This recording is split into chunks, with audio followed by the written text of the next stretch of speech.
Bonjour et bienvenue sur ma chaîne, très heureux de vous retrouver. Encore merci à tous ceux qui s'abonnent. Un petit like aussi me ferait très plaisir. N'oubliez pas d'aller sur mon site mavicadé.fr, un site évidemment dédié au voyage au camping-car. Il y a une rubrique d'ailleurs avec tous mes voyages en France et à l'étranger. Il y a également une rubrique avec des tests et des tutos, donc d'appareils, de produits que j'ai installés dans le camping-car, tests de vélo électrique. Et sinon, il y a une rubrique avec tous les produits que j'ai achetés, avec les liens si ça vous intéresse. Il y a même une partie pour ceux qui sont intéressés par la vidéo et le drone.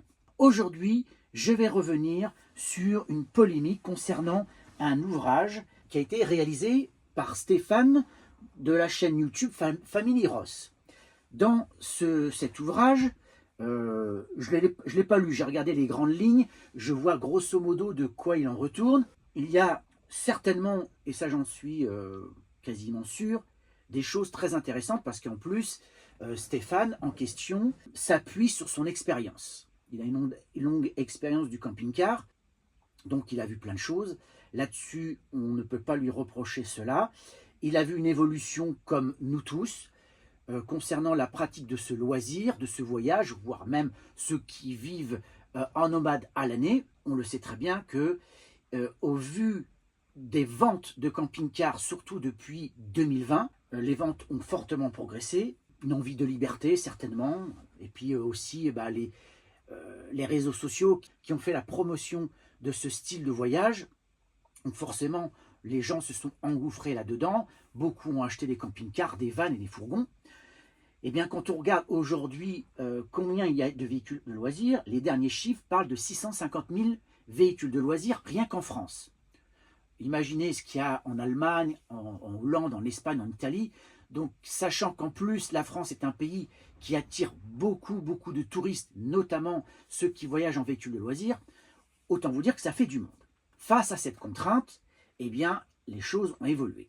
C'est de cela que parle ce livre, donc du stationnement, des difficultés à stationner. Et face à ce livre, eh bien, il y a un magazine qui a réagi. Ce magazine, c'est Le Monde du camping-car, qui dit non, le camping-car, ce n'est pas la guerre. Et tout de suite, il utilise des propos assez forts, notamment de complotisme. Alors, on sait très bien que ce mot est utilisé un peu à tort et à travers, notamment avec ce qui s'est passé aux États-Unis avec Trump, etc., les MAGA, et aussi avec le Covid, où dès lors qu'on a critiqué la politique sanitaire du gouvernement, tout de suite on était taxé de complotisme. Moi-même j'étais taxé de complotisme parce que je remettais en cause la politique sanitaire.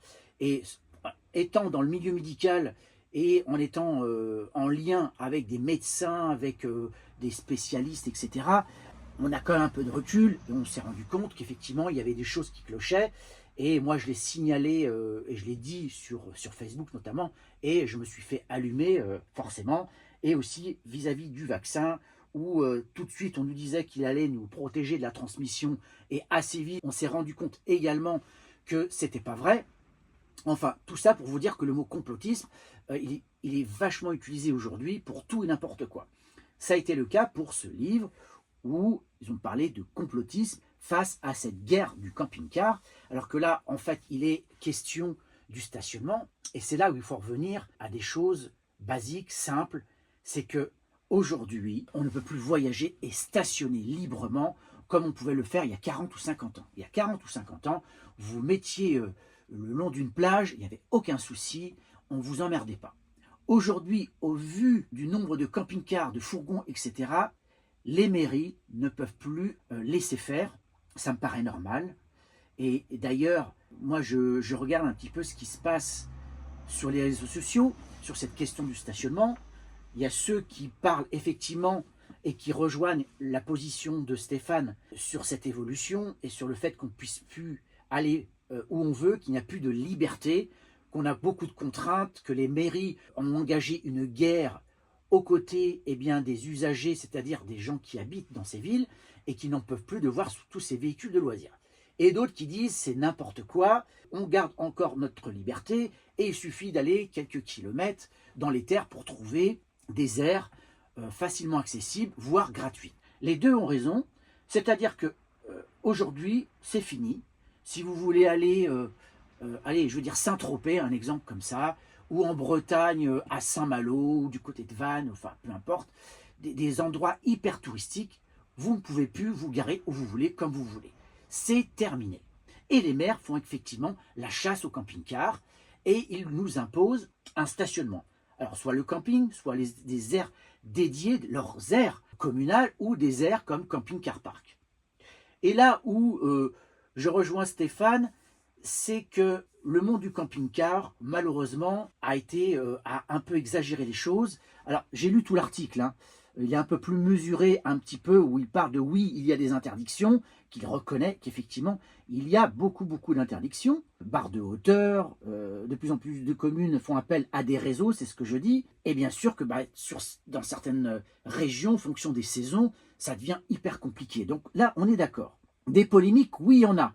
Il reconnaît qu'effectivement, il y a tout un tas de polémiques, d'interdictions illégales. Et il n'est pas d'accord avec le terme guerre.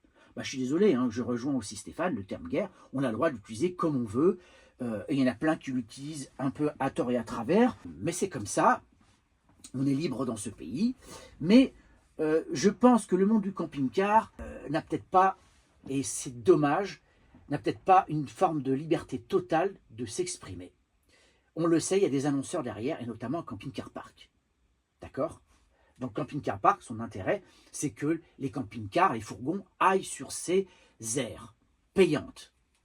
Et c'est là où il y a une polémique aussi, c'est que camping-car park est en train de s'étendre, on craint un monopole, parce qu'ils sont en train de racheter beaucoup d'aires, aussi des campings municipaux, et la toile s'étend, même en Europe d'ailleurs. Et des aires qui étaient gratuites sont devenues payantes aussi. Tout ça, ça met un peu les camping-caristes en colère, et ils ont peur qu'au final, ils s'accaparent toutes ces aires en France et qu'ils finissent après à mettre des tarifs exorbitants, déjà qu'il y en a aujourd'hui. Quand je vois des aires à 18, 20 euros, voire plus, il y a de quoi se poser des questions, parce qu'on parle d'une aire avec une place sur goudron, un espace pour faire vos vidanges, une barrière, point barre. Il n'y a rien d'autre.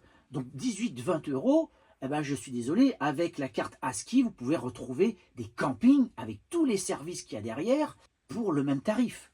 Donc ça, c'est inquiétant. Alors, ils disent qu'il y a encore plein d'opportunités pour les camping-cars de stationner, parce qu'aujourd'hui, les choses évoluent. On peut aller dans des campings à la ferme, avec notamment France Passion. Il y a aussi des gens, des citoyens qui, moyennant finance, proposent leur terrain, le terrain dans leur maison, à des coûts relativement raisonnables. C'est vrai. Mais où est-ce qu'ils sont situés, ces terrains? Principalement en dehors des zones touristiques. Ça, c'est un constat. Il y en a très peu. Alors France Passion, c'est clair, on est dans la campagne. Pour ce qui est des citoyens qui proposent leur place, leur terrain, il y en a très peu qui sont dans ces zones touristiques. Hein. Il n'y en a pas beaucoup. Ensuite, que de manière globale, effectivement, aujourd'hui, il y a plus de voitures, il y a plus de camping-cars, et que la guerre du stationnement, l'expression guerre du stationnement, n'aurait pas eu lieu il y a 30 ans. Oui, mais bon, les choses ont évolué, il y a plus en plus de camping-cars. Plutôt que de s'adapter à ce mode de vacances, je parle pour toutes les municipalités, alors il y en a qui le font, hein. D'ailleurs dans le livre, il le dit très bien, hein. Il y a des municipalités qui ont tout compris de l'intérêt d'avoir et d'accueillir ces camping-caristes. C'est une manne financière pour les communes, qu'ils dépensent, qui vont dans les restaurants, etc. Après, ce que je perçois aussi, c'est que le terme est un terme accrocheur. Effectivement, quand on est youtubeur ou quand on écrit un livre, bien forcément, il faut que ça impacte. Il faut que ça attire l'œil. Si vous mettez un petit titre tout mignon, forcément, les gens ne vont pas forcément être attirés. Ils vont dire, c'est quoi ce livre? Ils ne vont même pas le regarder. Alors que si vous mettez un titre putaclic, on pourrait l'appeler comme ça, comme ce que font les youtubeurs, moi aussi ça m'est arrivé de créer des titres un peu putaclic, c'est pour attirer les gens à regarder votre vidéo, ou là en l'occurrence le livre. C'est normal. Enfin, pour moi, il n'y a rien de mal à ça. C'est bizarre parce que dans les témoignages qui sont apportés, il n'y a aucun camping-cariste qui a une difficulté pour stationner. C'est quand même incroyable. Malheureusement, si vous prenez les novices, je suis certain qu'ils galèrent pour stationner. Et là, en l'occurrence, il n'y a pas un témoignage qui dit « Ah oui, moi, j'ai des grosses difficultés. » Il y a même un qui dit « Moi, avec mon véhicule de 10 mètres, je peux stationner où je veux. » C'est pareil, Stéphane, je suis d'accord avec lui, qu'il vienne avec nous dans certains coins de France avec son véhicule de 10 mètres, vous allez voir qu'il ne pourra pas. Même certains campings n'accueillent pas des véhicules de 10 mètres. Alors encore moins des airs, enfin n'importe quoi. Enfin, ça encore, quelqu'un qui, je ne sais pas, il ne vit pas sur la même planète, c'est pas possible. Et donc, face à ces propos tenus par Stéphane de la chaîne Family Ross, il y a donc toute une partie de camping-caristes, notamment les anciens, qui disent nous, on s'est adapté. On s'est adapté parce qu'on a bien compris qu'aujourd'hui, on ne peut pas faire autrement, qu'il faut accepter les contraintes du nombre, les contraintes de la saison, les contraintes de lieu, etc. Et il faut faire autrement.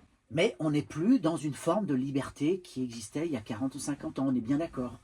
Et quand je dis, et là je rejoins qu'il y a une guerre à l'égard des camping-caristes, eh bien là également, ce sont des constats qui sont faits même par les associations de camping-caristes. Eh bien, quand une aire camping-car park s'installe, il y a des interdictions de stationnement pour les camping-cars et les fourgons dans beaucoup de villes. C'est un constat, d'ailleurs il y a même eu des associations qui ont attaqué ces municipalités face à ces interdictions. C'est un fait. Donc il y a des polémiques, il y a une confrontation claire entre certaines communes et ce mode de vacances. Je peux comprendre certaines problématiques, je peux comprendre l'agacement de certains riverains, il n'y a pas de problème, mais il faut s'adapter. Tout le monde doit s'adapter, tout le monde doit faire un effort. Nous, les camping-caristes, mais aussi les municipalités, en organisant l'accueil des camping-cars, et c'est pas dans la confrontation, c'est pas en mettant des panneaux d'interdiction partout qu'on va régler le problème. Tout le monde peut s'y retrouver et il suffit qu'il y ait des rencontres où tout le monde se pose et tout le monde réfléchit à comment organiser l'accueil de nos véhicules. Je suis déçu par cette revue Le Monde du camping-car. Je ne m'attendais pas à ça d'eux, surtout que c'est quand même une référence au niveau des magazines en ce qui concerne le voyage en camping-car, en fourgon, etc. Parce que j'ai déjà lu beaucoup de ces revues, je ne le fais plus aujourd'hui, mais je ne m'attendais pas à ça parce que c'est, une fois de plus, ils ont eux également usé d'un titre un peu putaclic. Non, le camping-car, ce n'est pas la guerre. Là également, c'est pour attirer le chaland. Et puis surtout, je trouve qu'ils ne sont pas mesurés. Il y a un parti pris dans cet article-là, c'est évident. Les raisons, moi je le pense, et je pense qu'on est plusieurs aussi à avoir la même opinion, c'est que derrière, il y a des annonceurs, Camping Car Park notamment, et qu'ils n'ont pas été objectifs clairement dans cet article. C'est dommage. Pourtant, il y a eu un droit de réponse, mais ils n'en ont pas vraiment tenu compte. C'est une déception claire et nette de ce magazine. C'est dommage parce que je pense que ça risque de lui porter préjudice face à quelqu'un qui a essayé de manière assez honnête de présenter une problématique qui est réelle. Il n'y a pas de problème là-dessus. Après, on peut avoir des avis divergents sur la question. Certains n'ont pas de difficulté pour trouver un stationnement, notamment les vieux briscards, parce qu'ils ont bien compris l'évolution de ce mode de voyage, contrairement à d'autres qui, eux, éprouvent les plus grandes difficultés à stationner, qui galèrent. D'ailleurs, il y a plein de vidéos qui en parlent. Moi-même, j'ai fait des vidéos sur les difficultés du stationnement. J'ai parlé de camping-car park. Enfin, c'est un sujet qui est abordé en long et en large. Là, c'est un résumé, si je puis dire, de tout ce qui touche au stationnement en véhicule de loisirs. Donc voilà, il faut le prendre tel quel, il faut le lire. Je pense qu'il est intéressant de le lire. Maintenant, dites-moi, vous, en commentaire, ce que vous en pensez. Et je vous dis à très bientôt pour de prochaines vidéos. J'en ferai d'ailleurs aussi sur le stationnement, sur Camping Car Park, etc. Et je continuerai à vous parler de ce mode de loisir qui est pour moi fascinant et qui reste encore un mode extraordinaire de voyage. Voilà, je vous dis à très bientôt pour une prochaine vidéo. Ciao!